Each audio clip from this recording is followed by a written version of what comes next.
Thank you for joining Wars of the Rosies. And this is Did the Chinese Discover America by Manly P. Hall. An article from Horizon, Volume 15, Number 3, Winter, 1955.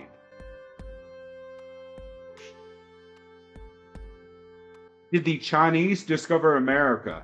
An article in the May 1955 issue of West Ways entitled Rock of the People from the Sea by Harold O. Waite receives a subject of perennial interest. There is an engraved rock near Hemet, California, of unknown origin, bearing upon its surface a curious multiple swastika. As this design is typically found only in northern Asia and Tibet, Mr. Waite asked, did shipwrecked Buddhist missionaries wander along California's dusky Indian trails 1,000 years before the first Spaniards came? A study of Oriental records seems to support the idea. Sailing ships called junks did cross the Pacific as early as the 5th century AD. It is also possible that there were still earlier navigators in an easterly direction from the shore of China. This is essentially the same problem as that which involves the Central American civilizations. It is more than suspected that the blonde travelers who occur in the lore of the Mayans and Quiches were Vikings, like those who explored Vineland and left traces among the coast of New England. The principal difficulty lies in the curious, flowery, and extravagant manner of the early Chinese historian. He mingled fact and fable in such a confusion that it is difficult even now for the Orientalist to clarify the situation. Apparently, the Chinese navigators were inspired by the desire of Buddhist monks to bring their religious convictions to the inhabitants of the Fortune Isles that lay beyond the sea in an easterly direction. We are reminded that the modern Chinese have a certain subconscious conviction of the remarkable journeys of their forefathers. At a banquet some years ago, a learned Chinese gentleman gave an impressive speech. The master of ceremonies, who certainly lacked any vestige of tact, said that he was much impressed and greatly surprised at the erudition of their learned guest of honor. It had always been the MC's impression, so he said, that China was composed principally of laundrymen. The Chinese guest was equal to the occasion. He rose and remarked quietly, with a twinkle in his eye, that he fully realized the prevailing state of the American mind. He would therefore tell an old Chinese legend. At a remote period in time, so many Chinese were laundrymen that they could no longer find a means of livelihood. So a number got into a boat and sailed to America to open laundries. Unfortunately, when they arrived, the inhabitants of America wore no clothes, so the entire expedition was a failure. Samuel Bell, in his Buddhist Records of the Western World, presents a translation of a number of Chinese works written between the 4th and 6th centuries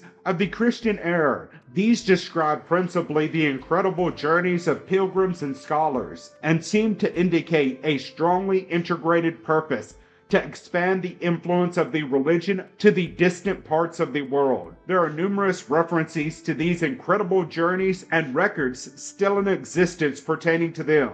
O'Brien, in his Round Towers of Ireland, builds a strong case to support his belief that these round towers and other similar monuments were built at an early time by Buddhist missionaries from Asia. If these travelers and navigators could reach Ireland, they could certainly have approached America from the west.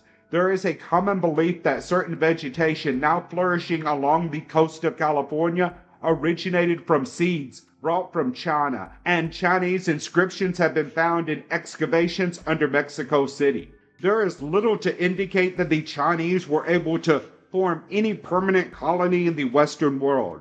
They seem to have remained only a short time, but it is possible that they made a deeper impression in religions farther south. The Emperor of Japan presented a statue of Manco Capac to the people of Peru because he was convinced that the founder of the Inca dynasty had been the leader of an expedition of exploration which originated in Japan. It seems to me that we have generally overlooked this fascinating subject. which might explain some of the ancient rites and customs which flourish among the Amerindian tribes. Mr. Waite in his article mentions the historian Herbert H. Bancroft, who cites the account of the 7th century Chinese historian to the effect that 5 Buddhist missionaries in the 5th century traveled 7,000 miles in an easterly direction to a land called Fusang.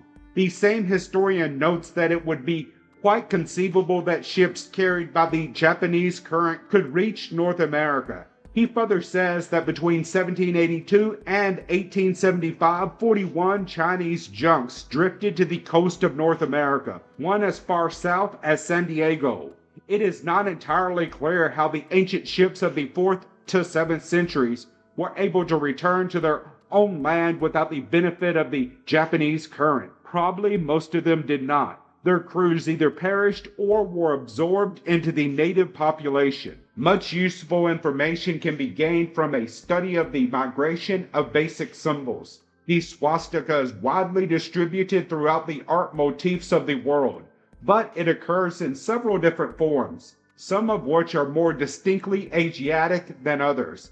The discovery of a small number of unique forms of this device along the Pacific coast could have special meaning, particularly when the designs occur in a manner that breaks the normal pattern of the migration of symbols. It would appear almost certain that a separate culture made brief contact and left a record with solid historical implications. This is sustained by certain philosophical and religious beliefs which occur far from their native setting. There is a stele or monolithic carved stone in one of the centers of the old Mayan Empire, ornamented with the heads of elephants. This has caused grave concern among Americanists, who could not account for the accuracy of the design as preserved by a people who could not possibly ever have seen an elephant or have known of its existence. As each of the elephants has a rider properly perched on its head, it is vanity to assume that the